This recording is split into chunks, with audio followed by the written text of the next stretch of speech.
На дворе Чорна хмара в'ється,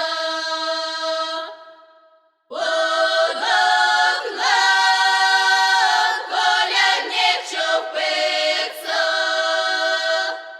Кличте його до хати, він вам буде співати коляду. Його пече пироги сиділи,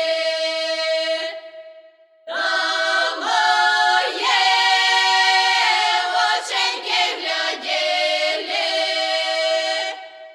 Оцюбкою повертав, по єдному поїдав, наївся.